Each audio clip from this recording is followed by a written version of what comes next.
Irmãos queridos, hoje nós vamos entrar no capítulo mais conhecido de Hebreus, capítulo 11. Quando nós falamos em fé, as pessoas sempre citam Hebreus 11, que é o capítulo da fé.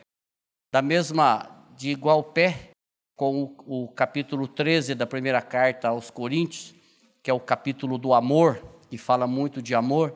Então, esses dois capítulos, esses dois textos, eles são bastante citados por todas as pessoas que vão falar de amor ou vão falar de fé. Então, eu quero falar hoje sobre Hebreus. Hebreus é um livro de fé. Na realidade, Hebreus todo, ele fala de fé, de perseverança, de crer, de não retroceder, de continuar perseverando na esperança, naquilo que tinha de melhor pela frente. O livro de Hebreus, para aqueles que não nos acompanham, eu estou falando desde o início, faz tempo já sobre Hebreus, mas só dar uma recapitulada. Hebreus, ele vem falando sobre a superioridade de Jesus Cristo, sobre diversos autores, sobre diversos atores, na realidade. Vem falando sobre a superioridade de Jesus Cristo sobre Josué, e Josué é um personagem importante na Bíblia, que Josué ora e o sol para, é o Josué que conduz o povo na entrada da terra prometida. Vem falando sobre a superioridade de Jesus sobre Arão, sobre Moisés, e Moisés é o grande personagem do Velho Testamento para o judeu, porque foi Moisés que deu a lei, por intermédio de anjos lá no monte. Ele vem falando da superioridade do sacrifício levítico, que aqueles sacrifícios feitos lá de animais, eles apontam para o sacrifício definitivo, único e verdadeiro de Cristo Jesus, ou seja, abandona todo o sacrifício de animais e crê no sacrifício de Cristo Jesus. Ele vem falando sobre a superioridade de Jesus Cristo sobre os anjos, e anjos também são personagens de extrema importância no Velho Testamento e na cultura judaica, porque anjos estiveram presentes no decorrer de toda a caminhada do povo. Anjos desbaratou exército, anjos apareceram para diversos personagens. Então, anjos eram personagens importantes naquela cultura. E o autor aos Hebreus vem dizendo que Jesus é superior aos anjos. E a hora que ele chega no capítulo 10, ele entra no que nós chamamos de evangelho prático. Ou seja, ele vem falando de fé. Aí ele começa especificamente e ele vem claramente falando de fé. E capítulo 11 de Hebreus, então, ele vai definir para nós o que é fé. Outras partes da Bíblia nós temos definições de fé também, mas Hebreus 11 ele nos dá uma definição clara, uma definição correta de fé. Alguém disse que fé é muito melhor experimentar do que explicar.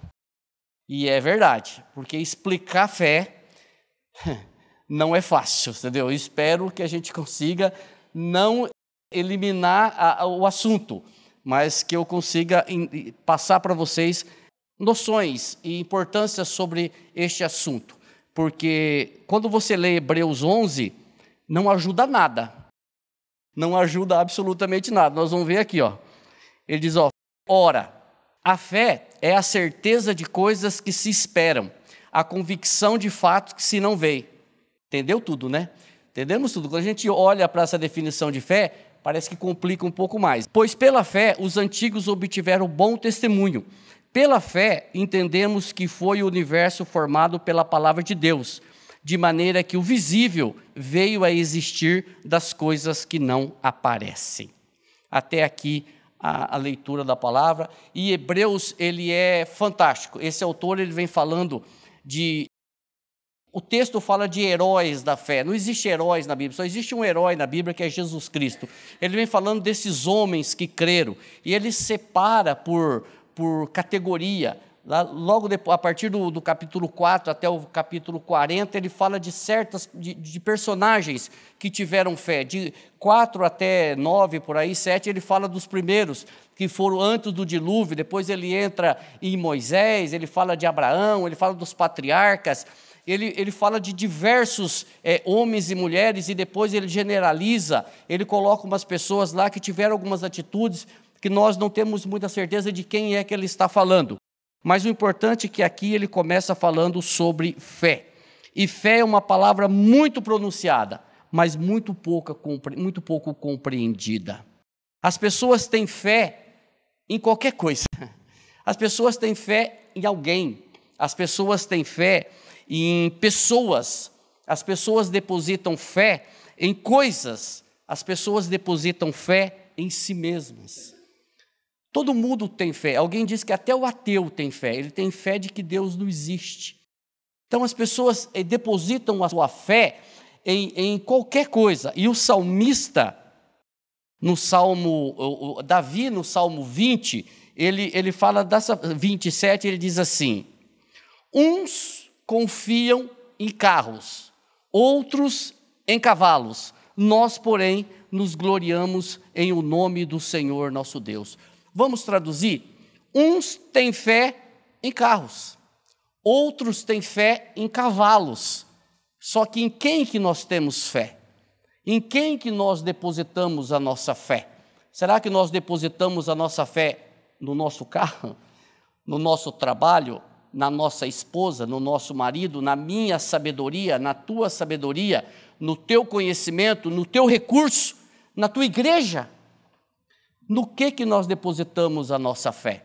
O salmista, ele conclui e ele esclarece: nós gloriamos em nome do Senhor nosso Deus. Ou seja, cristãos como nós, só há uma pessoa que nós temos que depositar a nossa fé, que é o Senhor nosso Deus.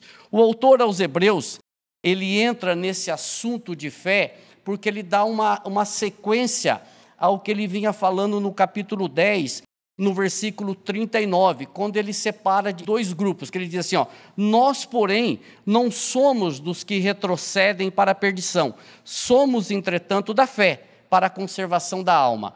Ou seja, ele fala ali de dois grupos, um grupo que estava retrocedendo, ou estava pensando em retroceder, ou já tinha retrocedido para o judaísmo e para tudo que o judaísmo oferecia, e este grupo que o autor fazia parte, onde ele diz, nós, porém, nós não somos dos que retrocedem para a perdição, mas somos, entretanto, da fé para a conservação da alma.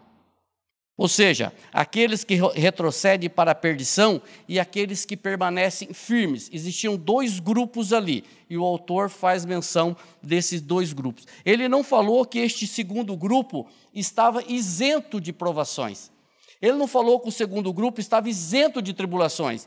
Ele não disse que o segundo grupo estava despreocupado. Ele disse que o segundo grupo estava firmado em alguma coisa, e essa alguma coisa era a fé no Senhor Jesus. A base desse encorajamento, a base dessa permanência é a fé, era a fé daquele povo. E a base do nosso encorajamento, da nossa firmeza, também deve ser a fé. Porque a fé é a conservação da alma. A fé, a certeza da fé é a conservação da alma. E Pedro nos ajuda nesta compreensão sobre fé, porque se eu vou escandalizar vocês se eu falar que um dia a fé vai acabar. Não vou escandalizar porque Pedro diz isso, que um dia a nossa fé vai acabar. Sabe por quê? Porque nós vamos precisar mais ter fé, nós vamos estar na vida eterna. Pedro diz assim, obtendo o fim da vossa fé, que é a salvação da vossa alma. Ou seja, quando nós chegarmos na vida eterna, quando nós estivermos morando com o Senhor, eu não vou precisar mais de fé, porque eu vou estar na presença do Senhor, eu vou estar vendo. Porque nós vamos definir um pouco mais para frente aqui, e o próprio autor, ele define que fé é o quê? É a certeza das coisas que se esperam, e a convicção das coisas que se não veem, ou a convicção das coisas que não se veem. Então eu estou esperando a vida eterna, eu estou esperando a concretização dos tempos, eu estou esperando o retorno do meu Senhor Jesus Cristo. Você está esperando também? Então, quando Ele voltar, se você estiver esperando com fé, a tua fé não terá mais necessidade, porque nós estaremos com Ele para sempre na vida eterna. Pois é, e essa fé que o próprio Pedro nos ensina, não é uma fé qualquer, não é uma fé desvalorizada, é uma fé que Pedro diz que é muito mais valiosa do que ouro. E ele fala uma coisa interessante, que o ouro, ele é perecível, só que a nossa fé não. A fé que nós temos, ou que nós devemos ter em nosso Senhor Jesus Cristo, é uma fé inabalável. É uma fé que não se abala, é uma fé que não muda, independente das situações, independente dos problemas, independente das dificuldades. A nossa fé em Cristo, a nossa fé no nosso Senhor, ela precisa ser uma fé inabalável, uma fé que permanece firme, independente das situações, independente dos problemas, independente do que nós passamos ou deixamos de passar. Nós cantamos um hino aqui, que eu não me recordo muito bem a letra, mas ele fala mais alguma coisa a respeito disso, que não sei o que está preparado, eu não sei o que vem pelo futuro, mas eu sei que eu estou firme no meu Senhor Jesus Cristo. E o propósito do autor aqui nesse texto é buscar justamente um reforço para cultivar a paciência. Porque, irmãos, fé e paciência, ela contrasta com ansiedade e desespero. Fé e paciência, elas andam juntas, da mesma forma que ansiedade e desespero também andam juntos. Então, fé e paciência, elas contrastam com ansiedade e desespero. Falar em paciência em nossos dias é quase um palavrão. Diante de um mundo agitado que nós vivemos, diante de uma situação que tudo nós queremos para ontem, diante de uma tecnologia que se demora 5 segundos para abrir o computador, eu já acho que está demorando demais, diante de uma rapidez que o mundo nos impõe, falar em paciência é quase um palavrão. Falar em fé, então, é motivo de gargalhadas. Falar em fé é quase um bullying cristão. Falar em paciência numa situação como nós vivemos no nosso mundo é difícil. E nós queremos pegar essa impaciência nossa, do nosso dia a dia, e nós queremos transportar ela para Deus. Nós queremos que Deus, Ele nos responda, Ele fala conosco, Ele me traz nas minhas mãos ou a minha mente, na mesma rapidez que eu clico no meu computador.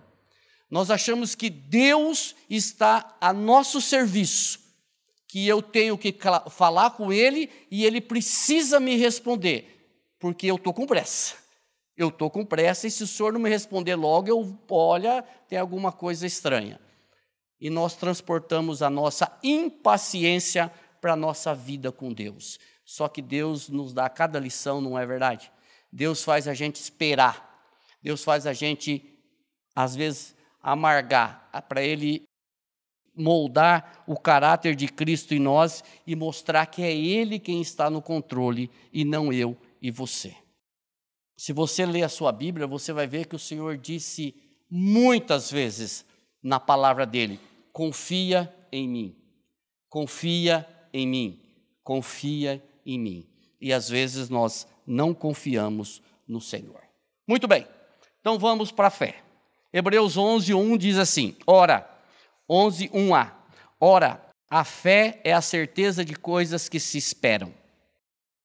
Primeira coisa, fé é certeza, portanto não é dúvida.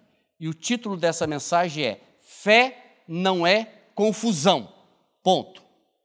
Fé não é confusão. Fé é certeza. Então, se é certeza, não é dúvida. Não é pensamento positivo.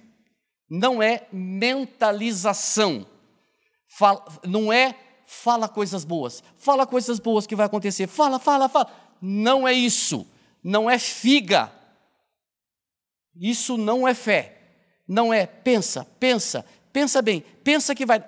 Isso não é, você pode chamar isso de qualquer outra coisa, mas fé não é pensar coisas boas que vai dar certo. Fé não é mentalização. Fé não é pensamento positivo. Fé não é corrente. Alguém disse assim, vamos fazer uma corrente aqui para o Palmeiras ser campeão. Vamos fazer, não vai dar certo, entendeu? Não vai ter jeito. Eu estou fazendo uma corrente para o Corinthians ganhar alguma coisa, mas também não está ganhando nada, entendeu? Então, isso não é fé. Pode chamar isso de qualquer coisa. E uma segunda, fé é ter certeza naquilo que esperamos e que ainda não aconteceu. Que fase? Fé é ter certeza naquilo que esperamos e que ainda não aconteceu. Que coisa impressionante. A fé, irmãos, ela reforça a esperança de que aquilo que ainda não existe será trazido à existência. Isso é fé, ela reforça isso, que ainda aquilo que não existe vai ser trazido à existência. Somente a fé pode ver o futuro, mas o futuro no que se refere às promessas de Deus. Eu não estou falando de futuro de ler o que vai acontecer, irmão Jorge, eu estou vendo aqui, estou falando de futuro no que diz respeito às promessas de Deus. Somente a fé pode conseguir enxergar o que está preparado no futuro com relação à palavra de Deus. E esta fé, ela não pode ser produzida, o Marco falou aqui agora há pouco, ela não pode ser produzida pelos seus méritos, ela não pode ser produzida pelo meu esforço, ela não pode ser comprada, ela não pode ser produzida pelos méritos humanos, ela não pode ser adquirida desta forma. Isso não é fé. Não é possível ter um relacionamento com Deus sem fé. E ao mesmo tempo, é Ele quem nos dá a fé para que nós tenhamos um relacionamento com Ele. Não é impressionante isso? Eu não consigo me relacionar com Deus sem fé, porque esse autor, o autor aos Hebreus, um pouco mais para frente, ele diz assim, é impossível você se relacionar com Deus sem fé, porque quem se aproxima dele precisa crer que ele existe, e ele é galardoador, ele é recompensador dos que o buscam. Então é o seguinte, para eu ter um relacionamento com Deus, eu preciso ter fé, mas essa fé eu não consigo adquirir pelos meus méritos, essa fé é Ele que me dá para que eu faça isso. A fé, irmãos, ela capacita o homem a viver em níveis incompreensíveis. Ela nos capacita a viver num nível um pouco acima. E nós temos expectativas de que ainda o que não aconteceu virá. E essa fé, ela só tem quem verdadeiramente é filho de Deus. Quem verdadeiramente já creu e já recebeu Cristo como teu Senhor e Salvador. Irmãos, não é possível ser salvos sem fé. Não é possível ser salvos sem fé, mas é pela fé que nós somos salvos. Efésios 2:8 diz assim, 8:9. Pois pela graça sois salvos, por meio da fé. E isso não vem de vós, é dom de Deus, não das obras, para que ninguém se glorie. Pela graça sois salvos, mediante a fé. E isso não vem de vós. Você não adquire isso, você não compra isso, você não acha isso. Isso é dom de Deus. Não das obras, para que eu e você não bata no peito e diz, eu consegui, fui eu que fiz, fui eu que conquistei, foram os meus esforços, foram os meus méritos. Não. A fé para ser salva é a fé que produz, que é o Senhor que nos dá. Paulo, na sua primeira carta à igreja de Corinto, faz uma distinção entre fé de um homem natural e fé de um homem espiritual. Quando ele diz na sua primeira carta, capítulo 2, versículo 14, ele diz assim, ora, o homem natural, quem que é o homem natural? É o homem que ainda não creu, é o homem que não recebeu Cristo, o homem que não teve um coração trocado, não compreende as coisas do Espírito de Deus, porque lhe parecem loucura, e não pode entendê-las, porque elas se discernem espiritualmente. Irmãos, uma coisa é fé natural, outra coisa é fé espiritual. Fé natural é aquela que crê somente naquilo que pode ser explicado. Esta fé está somente aqui, na mente, não está no coração. É uma fé intelectual. Essa fé o homem natural possui, o homem espiritual não possui. Porque o homem espiritual possui uma fé espiritual. E essa fé espiritual, ela ultrapassa a lógica, ela ultrapassa a racionalidade. Vocês querem ver como que ela ultrapassa? Crer numa morada celestial eterna é ilógico. Crer que os nossos pecados foram colocados no corpo de Jesus Cristo na cruz do Calvário e foram perdoados é ilógico. Crer num Deus encarnado é ilógico. Crer que ele morreu por amor e de graça por pessoas que não o queriam e que ainda não o querem é ilógico. Principalmente num mundo cheio de negociatas. Crer que eu morri com Cristo estando vivo é ilógico.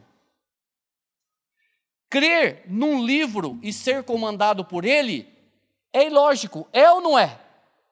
Se você conversar com o homem natural, que não tem o espírito, e você falar dessas coisas, é ilógico ou não é? É loucura ou não é? Por isso que ele diz aqui, o homem natural, ele não entende essa questão de fé, porque isso é loucura. Isso não passa daqui para cá, fica só aqui. Eu só tenho fé naquilo que eu consigo explicar. Então é uma fé racional. O espiritual, o cristão, aquele que é filho de Deus, essa fé já ultrapassou a racionalidade, já ultrapassou. Hoje ele tem uma fé que ultrapassa, que está acima dessa questão da racionalidade. Crer é quase uma chacota nesse mundo que nós vivemos. O interessante é que nos evangelhos parece que Jesus, ele quantifica a fé. Ele, certa vez, chegou um centurião, um homem que tinha 100 soldados romanos sob a autoridade dele, e ali, olha só que interessante, ele pede um milagre para Jesus, para o servo dele. Diz: Jesus, o meu servo está muito doente. Quando Jesus se prontifica, diz: eu vou curá-lo, o servo, o centurião diz: não, Senhor, não faça isso, não entra na minha casa não, porque eu não sou digno que o Senhor entre na minha casa. Eu também sou um homem de autoridade, eu falo para o soldado vem, ele vem, eu falo para o outro vai, ele vai, só diz uma palavra e ele vai ser curado. Qual que foi a resposta de Jesus? Mateus 8, capítulo 10, Jesus dá uma resposta a isso daqui. Ele diz assim: ouvindo isto, admirou-se Jesus e disse aos que o seguiam, entre eles os discípulos, em verdade vos afirmo que nem mesmo em Israel achei fé como esta. Jesus parece que quantifica. Num outro tempo, Jesus chama Pedro de homem de pequena fé. Pedro, você é homem de pequena fé. Quando Pedro falou: se for o Senhor, manda eu ir por cima da água. Vem então. Pedro começou a andar, ficou com medo, começou a afundar. Jesus salvou e disse: por que você duvidou, homem de pequena fé? Em outro texto, em Atos dos Apóstolos, capítulo 6, a Bíblia diz que Estevão era um homem cheio de fé e do Espírito Santo. Que interessante. E os apóstolos, em outra ocasião, clamaram ao Jesus para que ele aumentasse a fé deles. Então a gente percebe que parece que Jesus quantifica a fé. Um era cheio de fé, o outro precisava de fé, o outro tinha uma fé invejável. Pois é, irmãos, a vitória sobre as provações somente é possível por meio da fé. O próprio Pedro também nos ajuda disso no capítulo 1, versículo 7. 1 Pedro 1, 7, quando diz assim: essas provações são para que a prova da vossa fé, muito mais preciosa do que o ouro que perece, embora provado pelo fogo, redunde em louvor, glória e honra na revelação de Jesus Cristo. Irmãos queridos, nós passamos por muitas provações, ou será que só eu passo? Por muitas provações. E como que nós vencemos estas provações? Só por meio da fé. Só por meio da fé. Quando nós lemos aqui o livro de Hebreus, o capítulo 11, que nós vamos falar mais para frente, nós olhamos essas pessoas, esses testemunhos que eles deram, o bom testemunho da fé, a gente vê essas pessoas e diz, meu Deus, como criam, né? Como tinham certeza da fé, como criam no Senhor. E hoje a gente diz assim, não, mas os tempos são outros, só que a fé é a mesma. A fé é a mesma. Muito bem, então nós vamos para uma segunda parte do capítulo 11, que diz assim, 11:1b. Fé é a convicção de fatos que se não veem. Muito bem. Fé é a convicção de fatos que se não veem. Se é convicção, também não é confusão. Se é convicção, não é dúvida. É a convicção, então é a certeza. É a certeza de fatos que se não veem. Irmãos, a fé, ela está alicerçada em fatos. Só que muitos desses fatos, eu e você não vemos. Vocês querem alguns exemplos? Nós não vemos a Deus. Nós não vemos a Jesus Cristo sentado à direita da majestade. Nós não vemos o Espírito Santo. Nós não vemos o reino de Deus. Nós não vemos a vida eterna. Nós não vemos o trono. Nós não vemos o céu. Nós não vemos os querubins, os serafins, os arcanjos. Nós não vemos o novo céu e a nova terra. Ou alguém já viu alguma coisa dessa? Nós não vemos nada disso. Então eu pergunto, mas então por que nós cremos? Como que nós cremos? Como que você crê? Você já viu Deus?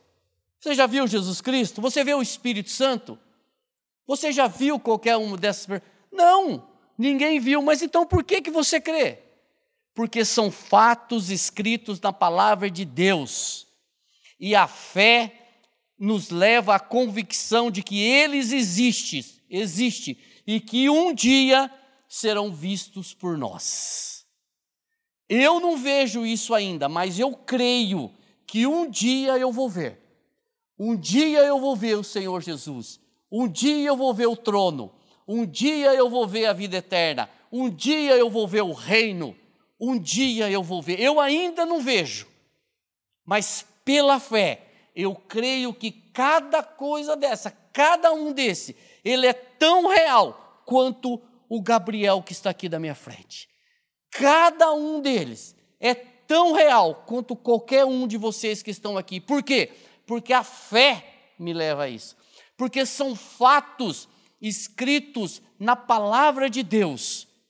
E nós cremos que foi o próprio Deus ou inspirou homens a escrever. Aquele que é real escreveu essas coisas. Aquele que não mente escreveu essas coisas. Aquele que não se engana escreveu essas coisas. E nós temos isso escrito na palavra de Deus. Deus, que não pode mentir, escreveu isso. Irmãos, quando a fé tira os olhos dos fatos, ela sofre. Alguém contou uma analogia assim, ou uma ilustração assim. Caminhava em cima do muro, os fatos na frente, a fé atrás, olhando para os fatos, e as emoções, os sentimentos atrás da fé. Iam caminhando. De repente a fé parou e olhou para as emoções, caiu do muro. Porque a fé, ela não se apoia em emoções. A fé não se apoia em sentimentos. A fé se apoia nos fatos escritos na palavra de Deus. Por isso que o autor diz, o justo vive pela fé. Eu não vivo pelo que eu vejo, eu não vivo pelo que eu sinto, eu não vivo pelas minhas emoções, eu não vivo pelos meus sentimentos, eu vivo pelo que está escrito na palavra, na certeza do que está escrito na palavra de Deus. A minha fé é baseada naquilo que está escrito na palavra de Deus, nas promessas de que aquele que fez não pode mentir e elas serão concretizadas. Fé é a substância das coisas que se esperam, é a garantia da promessa de Deus. A nossa fé está alicerçada nisso. E Paulo nos ensina em Romanos, no capítulo 8, versículo 24 e 25, sobre essa esperança, sobre esta fé, onde ele diz assim, porque, olha só que interessante, irmãos, troca a esperança pela fé, porque na esperança nós fomos salvos. Ora, esperança que se vê não é esperança, pois o que alguém vê, como espera? Mas se esperamos o que nós não vemos, com perseverança o aguardamos. Queridos, na esperança nós já fomos salvos. Você pode dizer, eu posso dizer assim, eu me alegro na salvação, mas como que você pode dizer isso? Porque na esperança eu já fui salvo, na fé eu já fui salvo, pela fé eu já desfruto das bênçãos da vida eterna, não na sua plenitude, não concretizada, mas pela fé eu posso dizer que eu fui salvo. E você pode, se você crer verdadeiramente em Cristo Jesus. Nós ainda não estamos desfrutando da eternidade integralmente, de tudo que o Senhor nos prometeu e que nós enxergamos pela fé. Mas na esperança, nós já estamos salvos. E Paulo, numa outra situação, num outro texto, também na sua segunda carta aos Coríntios, capítulo 4, versículo 18, ele nos ajuda sobre isso. Olha só o que ele diz. Portanto, nós não atentamos nas coisas que se veem, mas nas que não se veem, pois as que se veem são temporais e as que não se veem são eternas. Eu falei isso aqui hoje de manhã, não está o texto aqui, mas Colossenses 3, de 1 a 3, ele fala justamente nisso, que o nosso olhar, ele precisa ser nas coisas eternas e não nas coisas passageiras, não nas coisas terrenas. É a mesma coisa que Paulo está falando. Nós não atentamos às coisas que se veem, à nossa realidade, mas às que não se veem, nas coisas eternas. Ao dizer que o que se espera não se vê, Paulo chega à conclusão que devemos esperar com paciência. Lembra que eu falei há pouco que fé e paciência contrasta com desespero? Fé e paciência contrasta com desespero, contrasta com pressa, contrasta com ansiedade. Essa é a frase.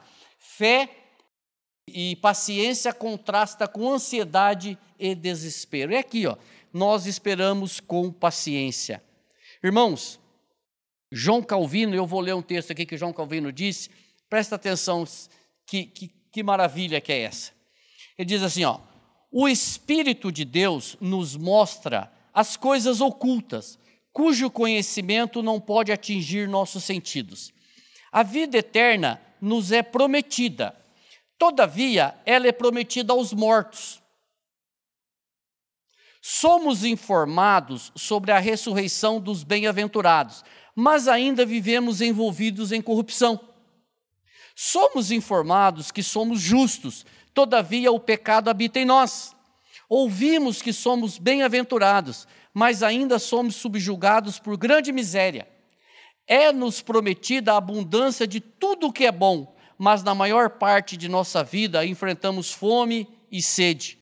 Deus proclama que nos virá buscar imediatamente, mas parece ser surdo ao nosso clamor. O que seria de nós se não fôssemos sustentados pela nossa esperança ou pela nossa fé?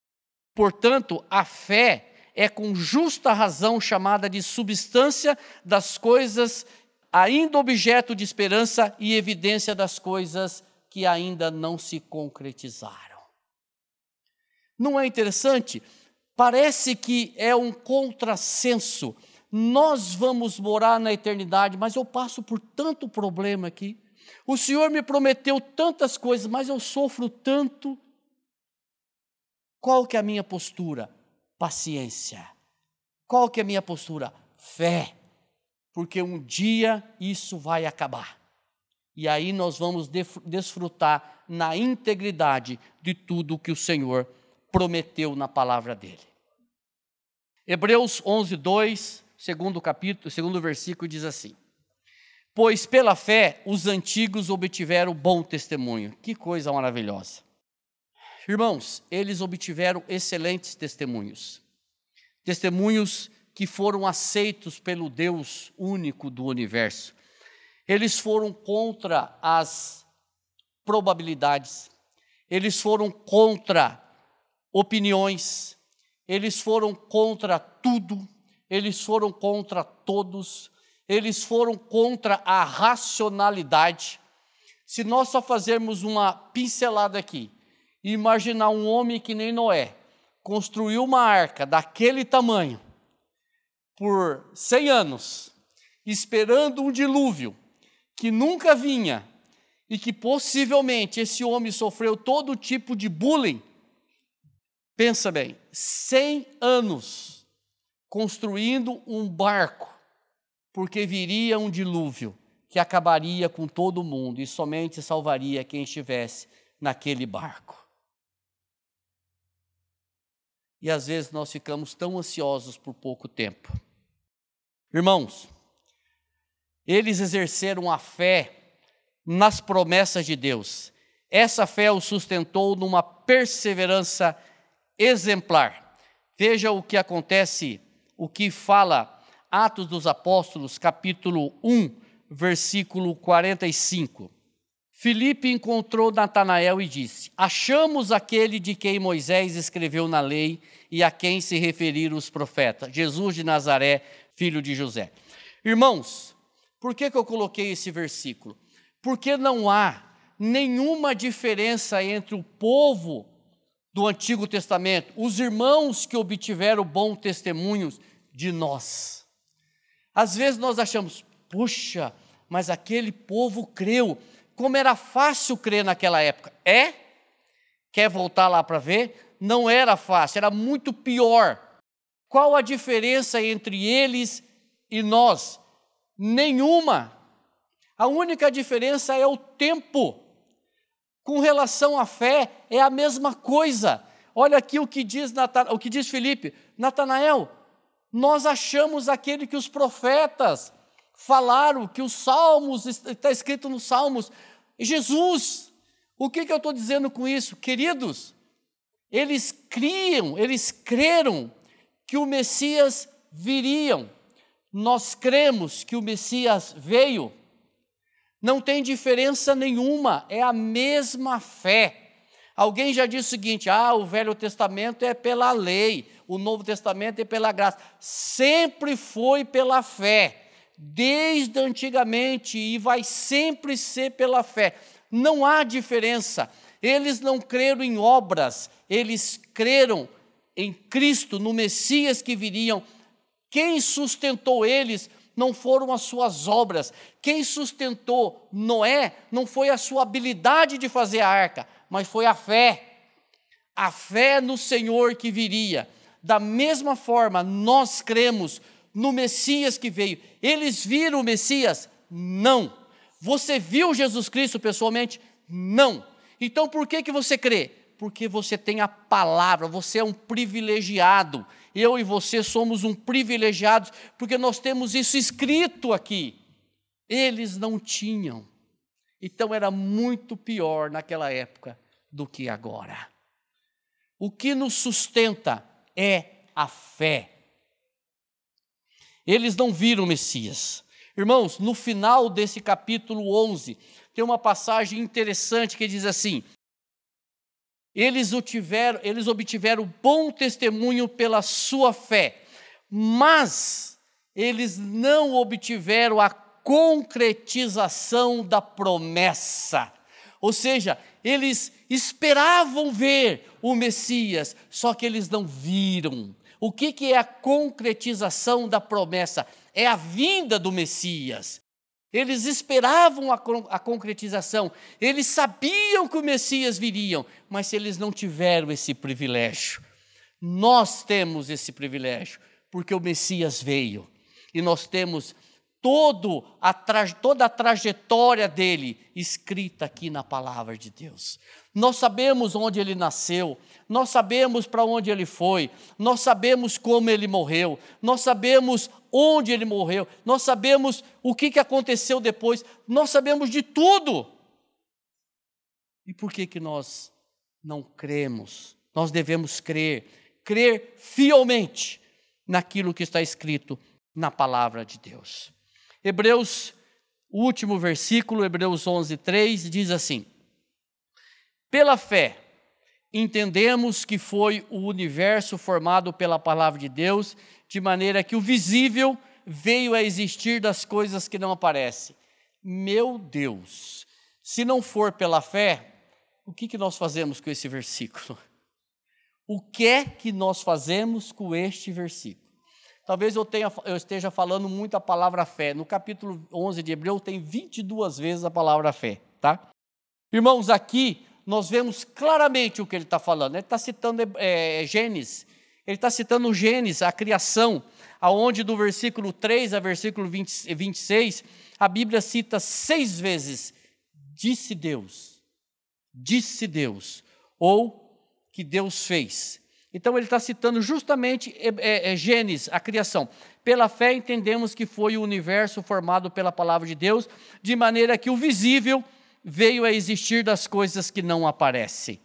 Irmãos, o crente reconhece que as coisas temporais e as coisas materiais, acessíveis aos nossos sentimentos, não são mais reais do que Deus e sua palavra que as criou.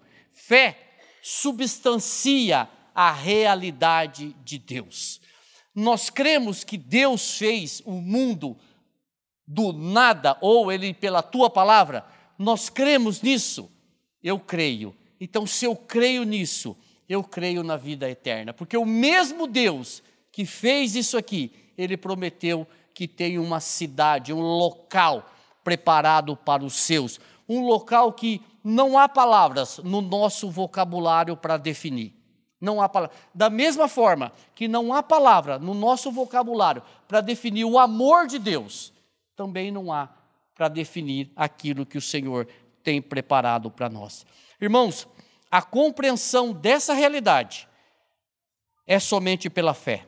Se não for pela fé, se não for a fé que nos distingue, nós ficamos no achismo, nós ficamos na compreensão da evolução, mas a fé, ela nos separa, ela nos dá vantagem competitiva em saber que o Deus que nós cremos foi o Deus que fez isso. Embora nenhum ser humano tenha presenciado a criação, sabemos que a partir da Escritura que Deus fez o mundo, pela sua palavra. E eu cito 3 passagens para nós ratificarmos isso. Primeiro, Salmo 33, versículos 6 e 7, Davi falando. Diz assim: os céus por sua palavra se fizeram, e pelo sopro de sua boca o exército deles. Pois ele falou, e tudo se fez. Ele ordenou, e tudo passou a existir. Davi falando. Jeremias 10, 12 falando também, o profeta Jeremias. O Senhor fez a terra pelo seu poder, estabeleceu o mundo pela sua sabedoria, e com a sua inteligência estabeleceu os céus. Até aqui nós temos o Davi falando e nós temos o profeta Jeremias. Só que agora nós temos o próprio Deus falando, que foi ele que fez todas as coisas, quando ele perguntou para Jó, fez algumas perguntinhas para Jó, e ele fez essa daqui, ó. Jó, onde estava tu quando eu lançava os fundamentos da terra? Diz se tem entendimento. Perguntar para mim isso aqui, eu pergunto para vocês. Onde estava tu, Jó? Onde estava você? Onde estava eu? Quando Deus lançava os fundamentos da terra? Ou seja, quem fez isso? Quem estendeu isso? A Bíblia nos fala que Ele colocou todas as estrelas e Ele chama cada uma pelo seu nome e não falta nenhuma. Ele mede a terra a palmos, Ele pega as águas dos mares a concha da sua mão. Esse é o nosso Deus que fez todas as coisas. Como é que eu sei disso? Como é que eu fico firme nisso? Pela fé somente, não pela vista, não pelo sentimento, não pelos arrepios, não pela força da minha sabedoria, mas pela fé, pela fé, pela fé. Irmãos, eu queria, terminando, fazer algumas aplicações aqui para a nossa semana. O que não falta nos nossos dias são pessoas querendo diminuir ou abafar ou acabar com a nossa fé. Isso é o que não falta. E eles começam justamente com isso. Você acredita em Adão e Eva? Você crê em dilúvio? Jardim do Éden? Torre de Babel? Ah, você está de brincadeira, isso é mito. Não é assim? Já ouviu isso? Isso é mito. Pois é, as pessoas já começam por esse lado, tentando tirar de nós, suprimir algumas passagens da palavra de Deus. Começam pela afirmação de que Deus não existe, de que essas coisas nunca aconteceram, de que essas coisas são bobagens, são mitos e que nós não devemos crer nessas coisas. Eu digo para vocês o seguinte: como é bom ver o crescimento, o aumento da fé. Quando Paulo escreve para os irmãos de Tessalônica, ele fala uma coisa maravilhosa. 2 Tessalonicenses capítulo 1, versículo 3, ele diz assim: irmãos, cumpre-nos dar sempre graças a Deus no tocante a vós outros, como é justo, pois a vossa fé cresce sobremaneira, e o vosso mútuo amor de um para com os outros vai aumentando. Irmãos, já pensou que maravilha? Já pensou se nós fôssemos à igreja de Tessalônica e receber uma carta de Paulo e dizer assim: Marco, pastor Marco, dou graças a Deus porque eu tenho ouvido que a fé da comunidade cristã de Londrina cresce sobremaneira. Ou então, que essa carta seja individual, para cada um. Para o Gabriel, para o Jorge, para o Kleber. Que a tua fé, irmão, eu fiquei sabendo que a tua fé cresce sobremaneira. E que o amor de vocês, o amor mútuo, também cresce. É uma correlação, é consequência. O amor entre os irmãos é consequência de uma fé que aumenta. Que maravilha nós termos uma fé que cresce cada dia. E como que essa fé cresce? Irmãos, onde que eu vou encontrar sobre Deus? Onde que eu vou encontrar sobre o Espírito Santo? Onde que eu vou encontrar sobre a vida eterna? Onde eu vou encontrar sobre salvação? Onde que eu vou encontrar sobre fé? Onde que eu vou encontrar sobre reino? Onde que eu vou encontrar sobre vitórias pela fé? Onde? Aonde que eu vou encontrar? Se não na Bíblia. Então, se você está reclamando que a tua fé é pequena, ou que você não tem fé, querido, é aqui, O Marco leu aqui, Romanos 10, a fé vem pelo ouvir e ouvir da pregação de Cristo. Irmãos amados, mas não dá para ficar só de domingo à noite. Se nós quisermos ter aumento da nossa fé, certeza inabalável, nós precisamos meditar no livro que fala da fé. Nós precisamos ler o livro que fala da fé. Nós precisamos relacionar com Deus que escreveu esse livro. Se nós ficarmos só na periferia, a nossa fé é periférica. Fé está diretamente relacionada com o relacionamento com o Senhor. E onde que eu encontro sobre relacionamento? Na palavra dEle. Então eu quero deixar essa aplicação para nós. Queridos, se nós quisermos que a nossa fé seja uma fé inabalável, nós precisamos nos meditar no que está escrito na palavra de Deus. Amém? Que o Senhor nos abençoe.